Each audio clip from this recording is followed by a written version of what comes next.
Welcome to the third module of the Business Management Capstone course. Since you already know the structure of Blackboard, we're going to just jump right into the module.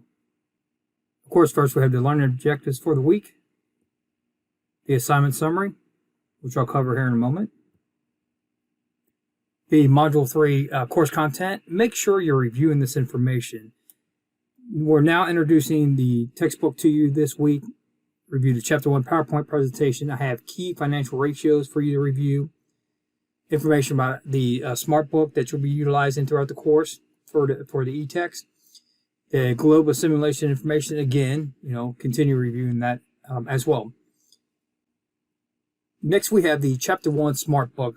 Now, this is very similar to Learn Smart, just a little bit more advanced. So if you're used to using Learn Smart in the past, exact same concept, read the chapter, answer questions, so on and so forth. Next, we have the course participation, which is a discussion board. You will be focused on competitive advantage. You will be choosing one of the companies from step 1. And in step 2, you'll be analyzing that company for what is their competitive advantage. In step 3, you will be responding to at least 2 other posts that your fellow classmates have entered. Keep in mind, if you don't respond to 2, you will be deducted points. Next, we have the Chapter 1 quiz, which will be 25 questions, multiple choice. You'll have 40 minutes to complete it, and you will also have 2 attempts at the quiz. Lastly, we have the practice round year 7 within Globus. Clearly, you should be familiar with Globus by now. You should know what's going on. You also should realize what you should be doing this year for the year 7 practice round. Now let's take a look at Globus and see what happened in year 6. Here we have the scoreboard for the year 6 practice round. As you can see, Team Eagle Eye Digital, they came in at number 1 with a weighted average score of 104. Team B, 86. Then you have D, 86, and 84, 79, 78, and 59. So what that tells me is it's pretty tight, and you may say to yourself, well, no, the first team has 104, and most of us are in the 80s or close to 80. And what I would say to you, anybody could make a jump early on and gain 20 points on the group, but you still can easily make that up, and you'll probably see it made up within the next practice year 7. So by no means be discouraged, except one team, and that's Astro. And the reason why I say that is that company G, that is not a company. It's an empty company with no students in it. So basically what that is that's a company that accepted all the default settings and they beat you out. And I do that intentionally just to show any team that's below that company that clearly you're not trying very hard. Because there's no way a team that didn't take any action should be able to beat you out. So Team A, absolutely, you need to get it together. Make sure you're working with one another so that way you have a chance within the simulation. This is only the practice rounds. Then again, we have practice year 7 coming up this week. We reset the data for the true year 6 coming up. So you still have an opportunity to get on the right track, but take advantage of this time, I would say to you. So if we scroll down, we have the game to date scoreboard. So that's only for that particular year. Now, keep in mind, we've only done 1 year, so it's the same information, except Astro did gain a bonus point. And if you'd say, well, how did they gain a bonus point? Well, number 1, that's in the manual itself. And also, if you're wondering what the investor expectation, best in industry, weighted average, and overall game to date score, what that all means, if you scroll down to the bottom of the screen here, it shows you the breakdown of each category. So there's really no excuses why you would not know this information. So I know a lot of you, when I met with you during the intro sessions that we had with each group, you're kind of like, well, hey, how do I know what to choose and why to choose a certain value? And this is where you can start digging into that data. Okay, so now on the left-hand side, if I click on page 2, for earnings per share, return on equity, and stock price, you can kind of see where you fall.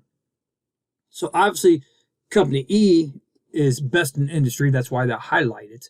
Now, if you're bolded but not highlighted, that means you met expectations. So only one company was best in industry and met expectations for earnings per share, and that's Company E. That's it. So all the other companies, there you go. There's an area that you need to work on. Now, if I scroll down, return on equity, Company E, then again, best in industry. But as you can see, Company B met expectations. So to me, Company B is right there. Let's go to stock price. Only Company E met expectations. So, of course, they're best in industry as well, since they're the only company that did. All right. So let's go ahead and take a look at credit rating and image rating. Okay. So credit rating, it looks like everyone's got a B or an A. And just to share with you, as long as you're in the B plus and above range, you're going to be okay with credit rating. So don't really stress too much about the credit rating. Majority of teams, they're easily able to obtain the credit rating that they want. Here we have image rating, and quite a few teams met expectations. So Company D this time is best in industry. So I've been saying Company E. So here's a category where Company D is outshining Company E. They're at 77. Of course, E is right behind them at 74. You have C at 75 and A at 76. Very nicely done. Company B is at 63 and Company G is at 68. Of course, Company G is the company I told you about that no one's really making decisions with. So everyone should beat out Company G, and the only one that didn't was B in image rating. Now, one thing I want to share with you is you don't have to meet expectations in every one of these categories to win the simulation. That's not what it's about. It's about figuring out which ones you need to meet expectations or exceed, and which ones you can get close and it's okay, because you still want to maximize your profits. So I want to make sure that's clear that the goal is not to meet every single expectations. You may not have to. A Company B at 63 at image rating, it's pretty low, but that might work out in the future for them. It just depends on a lot of different factors. So next, we're going to actually go ahead and jump down to the competitive intelligence reports, and I'll go ahead and click on the first one. And here's what a lot of you have been waiting for. This is the breakdown, and I'm only going to focus on North America. So if you look up top, you can change the different regions, North America, Latin America, so on and so forth.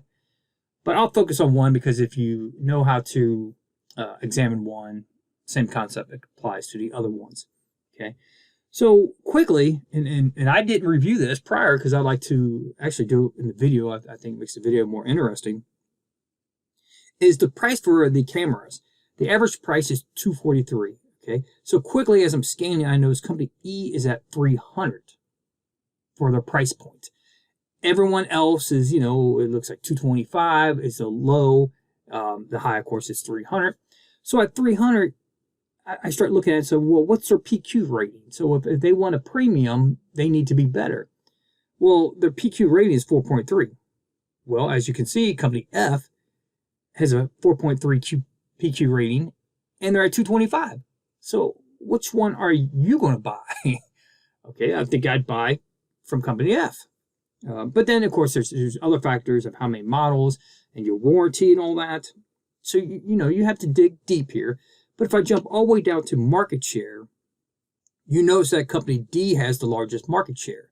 Okay, well, it's great to have the largest market share, but you also need to make a profit from that market share.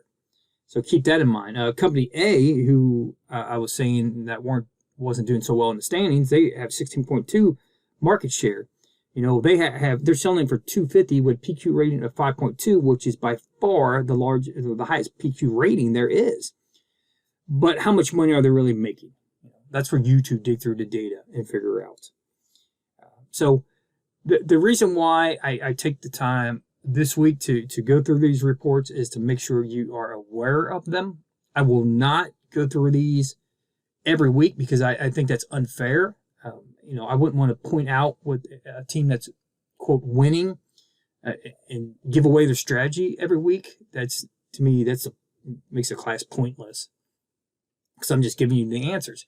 But this is where it's exciting. Now you have some true data to look at to beat your competition. So if you didn't start off where you thought you wanted to, that's okay, because you didn't really have too much information to go by in the first place.